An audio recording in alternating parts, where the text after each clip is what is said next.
Olá, bem-vindos a mais uma conversa com a especialista. Estamos hoje aqui com a Cecília Galetti, que é psicóloga. A Cecília, ela tem especialização em gerontologia e é membro da diretoria da Sociedade Brasileira de Geriatria e Gerontologia no Paraná. Então, Cecília, primeiramente, bem-vinda, obrigado pela sua disponibilidade. E a ideia é discutir com você um tema que é muito tabu em muitas famílias, né? Que é o relacionamento amoroso e a sexualidade na terceira idade.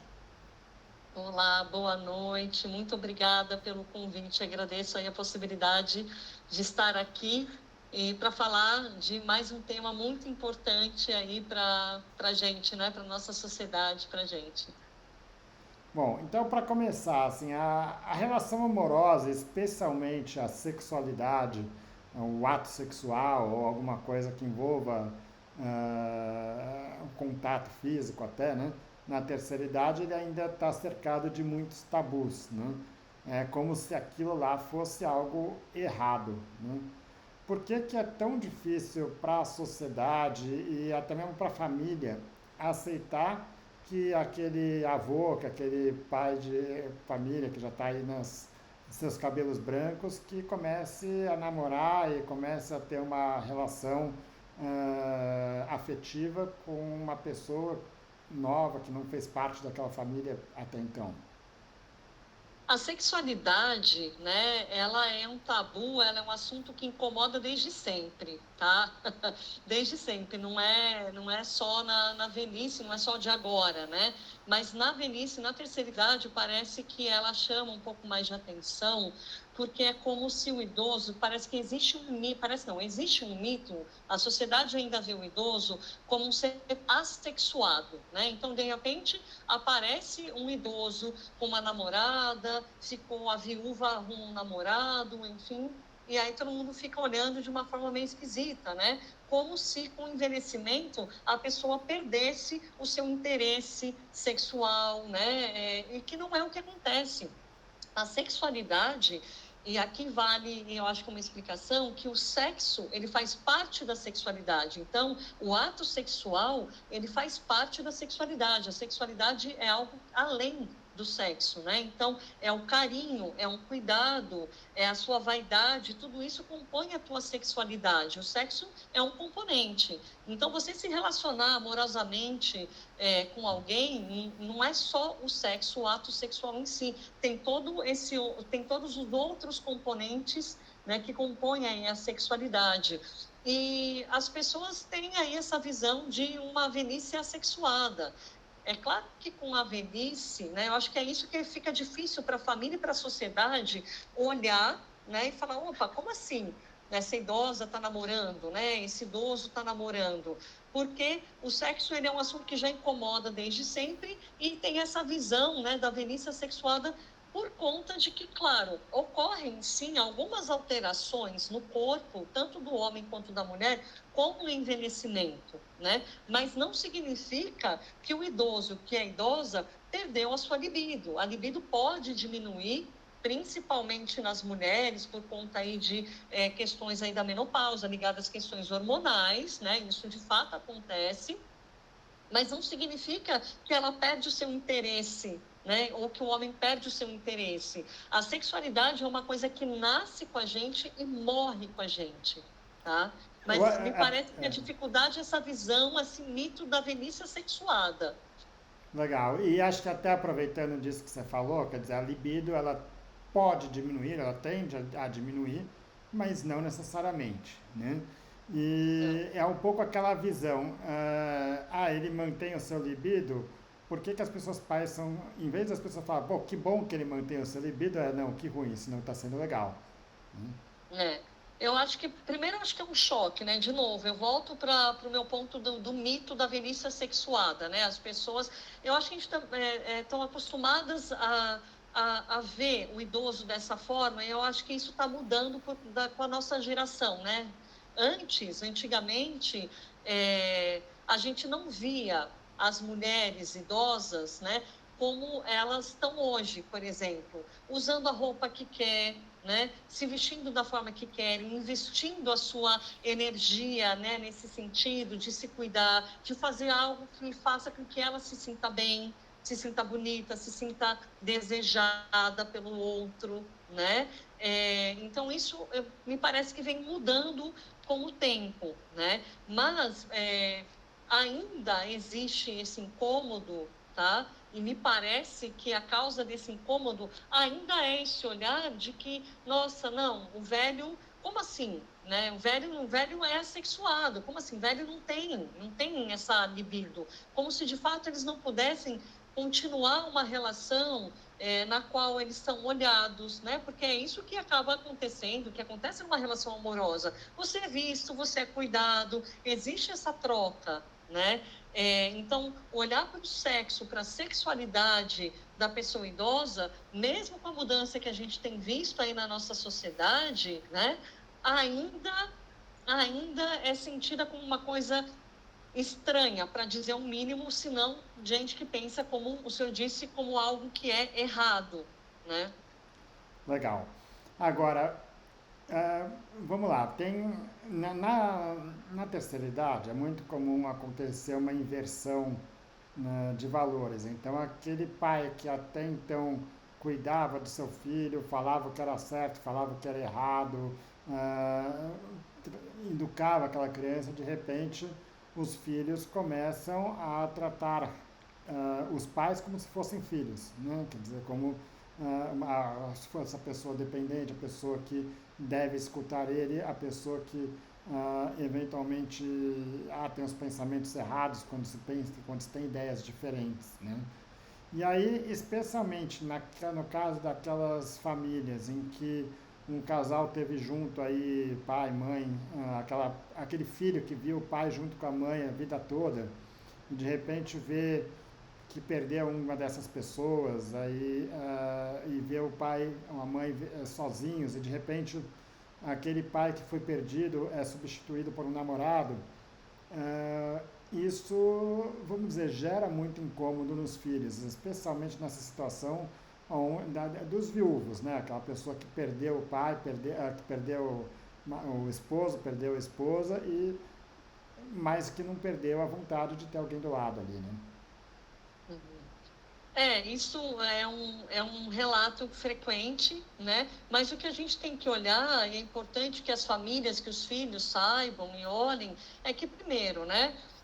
O idoso, estando lúcido, com a capacidade de julgamento crítico da realidade, ele tem a autonomia dele preservada para decidir o que ele quer fazer na vida dele. Né? Se ele quer se relacionar com outra pessoa, quer ter um outro companheiro ou uma outra companheira, né? Então, é importante que os filhos respeitem a decisão do seu pai ou da sua mãe, né? Eles não são crianças, não teria por que fazer essa inversão de papéis. Assim, aqui a gente está falando de um idoso ou de uma idosa que está cognitivamente preservada, que tem as suas capacidades, né, preservadas, a sua autonomia está preservada. Então, é importante que os filhos respeitem essa decisão, respeitem o direito do idoso fazer valer a sua autonomia, que é a sua capacidade de decisão de fazer o que ele quer da vida dele, né? Mas, assim, por um outro lado, de fato, para os filhos, é estranho, incomoda mesmo ver uma figura afetiva, positiva, né, que ocupava um lugar aqui naquela família, que ocupou um lugar por muito tempo, como a mãe ou o pai, de repente ser substituído, né? Então, isso é um movimento até que natural, né? Esperado que isso aconteça, mas o que a gente precisa ficar atento é o que eu faço com esse incômodo, né? Ou eu vou trabalhar meu incômodo na minha terapia, mas não falar para o meu pai ou para minha mãe, olha, não é para você namorar, não, que isso? O que você está achando que você está fazendo? Espera lá, Você né? não está Eu poder olhar para o meu desrespeitando aquela incômodo é uma pessoa que coisa. foi perdida, né? Quer dizer, isso não é um desrespeito, é simplesmente que ela pode estar com um namorado novo, tendo um respeito e tendo tudo pelaquela pessoa que partiu.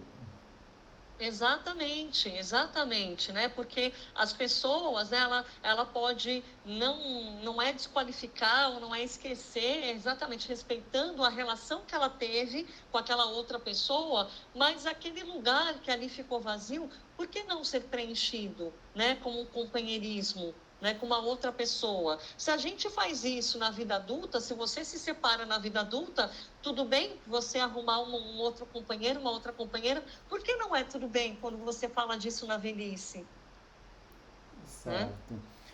Bom, e para a gente tentar entender até o significado dessas relações, né? Porque quando você pega um casal jovem, normalmente você fala numa relação buscando construir uma família, buscando construir. ah, Isso envolve eventualmente filhos, pode ou não envolver filhos, pode ou não envolver uma questão de patrimônio, né? De trabalho, um ajudando o outro a se desenvolver na vida e no trabalho, e uma parceria, vamos dizer, nesse sentido, né? E de repente você pega um casal de idosos onde isso, quer dizer, ele não vai mais ter filho, onde ele não está pensando, onde talvez ele já esteja aposentado, né? Onde ele talvez queira ter aquela pessoa simplesmente para ter alguém, para ter essa relação de carinho, para ter alguém, para evitar a solidão, né? Que eu acho que é um problema comum no idoso, para ter alguém para arrumar um hobby para fazer junto. Quer dizer, o que muda nesse relacionamento quando você está falando de uma pessoa idosa? O que muda, eu acho que é nesse sentido que o senhor já colocou, é o companheirismo. O que a gente vê bastante primeiro, o companheirismo, o cuidar um do outro, o não estar sozinho, né? Mas a sexualidade também permeia a relação, né? Ela não deixa de existir. Né? Isso que eu acho bacana, o carinho, o sair de mãos dadas, né? Pode ter a relação sexual também, porque tem as pessoas, de novo, né? O desejo, ele não termina, né? Na velhice, ele vem com a gente até a nossa morte, a nossa libido, o nosso desejo, a nossa sexualidade, entendeu? E a gente, na verdade, acaba vendo isso mais claro nos homens do que nas mulheres, né? Mas é o se sentir cuidado, o olhado, é o companheirismo. Eu acho que o que muda, né, pela minha prática clínica, o que eu vejo, é o companheirismo, de ter alguém para fazer uma caminhada, uma atividade junta, um cuidar do outro, não ficar sozinho. Não tem mais o objetivo que se tinha lá atrás, né, na vida adulta. Então, eu acho que o foco, o objetivo principal da relação é esse, né? E a gente vê que até o sexo, pelo menos para as mulheres, tá? Na minha experiência, ela nunca vem no primeiro plano numa relação amorosa. Ela faz parte, o sexo faz parte, mas normalmente não vem no primeiro plano. É mais um estar junto, né? Estar com alguém, ter esse companheirismo. Às vezes, para os homens, a gente percebe que para os homens idosos o sexo parece ser mais importante do que para as mulheres. Legal. Agora, nesse sentido, né, a gente pega os casais podem estar em situações muito diversas, né? Então, obviamente que os dois estão buscando carinho, os dois estão buscando alguém para cuidar, alguém para ser cuidado, né? Agora, especialmente em relação ao sexo, você vai ter uma pessoa que de fato acha que aquilo é uma parte fundamental da relação e, eventualmente, a outra pessoa pode ser aquela que está já há anos sem ter uma relação e que, de fato, não tem vontade daquilo e não se sente bem para fazer aquilo, né? Até porque, vamos dizer, a idade, com o avanço da idade, tem gente que sente que aquilo lá, olha, para mim isso já passou meu tempo e talvez tenha que respeitar essa posição dessa pessoa. É comum você ver esse desequilíbrio de desejos na terceira idade, é mais comum do que num casal jovem, provavelmente. É, principalmente as mulheres, né? Como eu disse, normalmente o que a gente vê de queixa é que as mulheres não têm interesse em ter uma relação sexual e os homens têm. Né? Então, existe sim esse desbalanço, né? Vamos chamar assim, e aí a gente precisa, até para ajudar esse casal, se é um casal que quer estar junto, tem uma boa relação, o que está acontecendo, né? Porque assim, o que a gente vê também, de novo, eu vou falar que a gente está vendo uma mudança, tá? De geração para geração. Hoje em dia a gente vê mais mulheres idosas com outras informações, com outros objetivos e outra mentalidade do que lá atrás, né? Então, dependendo da geração de idoso que a gente está falando, quando eu atendo uma senhora, muitas vezes, né, de 80 anos, ela foi criada, né, dentro dos valores da sociedade, da família dela, muitas vezes que o casamento, a relação era para procriar. Então, se eu já procriei ou se já passou dessa fase, para que eu vou ter, para que eu vou fazer sexo, né? Para que eu vou ter essa relação? Então, a gente precisa olhar para a história dessa mulher, né? Ou desse homem também, né? Assim, o que está permeando esse não desejo? São os valores pelos quais ela foi criada? Dá para a gente flexibilizar isso, né? Outro ponto, informação é muito importante. Explicar para essas mulheres, porque elas não tinham as informações que a gente tem hoje, né? De reposição hormonal, de estratégias que você pode adotar para melhorar a sua atividade sexual, né? Porque com a queda aí dos hormônios com a menopausa, o sexo ele vai ficar mais desconfortável mesmo, vai doer, pode sangrar, tem uma série de fatores. Mas hoje a gente fala mais abertamente sobre isso. O que você pode fazer com relação a isso? Se é o caso ou não de uma reposição hormonal, quais são as estratégias e recursos que você pode utilizar para deixar essa atividade sexual, né, mais prazerosa, menos desconfortável? Porque muitas vezes elas se queixam de que elas não querem porque era ruim, porque a experiência era ruim, né? Então, fazer orientação, né? Indicar estratégias, falar com alguém especialista, com sexólogo, fazer uma terapia de casal, pode ajudar esse casal a entrar num equilíbrio, né? Então, mas primeiro investigar o porquê eu não quero, seja do homem ou seja da mulher, e trabalhar isso. Mas se ainda assim a pessoa realmente não quiser, esse casal, que eles possam encontrar um equilíbrio, um ponto de equilíbrio onde ele possa, o lado que quer ter alguma intimidade, algum contato físico, possa ter isso satisfeito de alguma forma, né? Que essa outra parte possa encontrar um meio de caminho. E lembrando que, quando a gente fala de sexo mesmo, na terceira idade, na velhice, a gente não vai falar daquele sexo da adolescência e da vida adulta, né? A gente vai falar muito mais em qualidade do que quantidade, né? Em função das alterações fisiológicas que acontecem com o envelhecimento. Então, é muito mais de preliminar do que coito em si, né? É muito mais de uma relação com qualidade do que quantidade de vezes. Então, isso também precisa ser trabalhado, e aqui eu falo mais da questão do masculino, porque a gente vê muito hoje ainda a questão do homem viril, né? Do eu tenho o quê, aquela história, vem ainda muito essa mentalidade. Então, é importante a gente poder conversar naturalmente, porque o sexo, ele é uma coisa natural do ser humano, né? Então, falar naturalmente sobre isso. E o que acontece com o corpo da gente quando a gente vai envelhecendo. E que isso vai impactar, inclusive, na questão sexual, né? No ato sexual. Legal.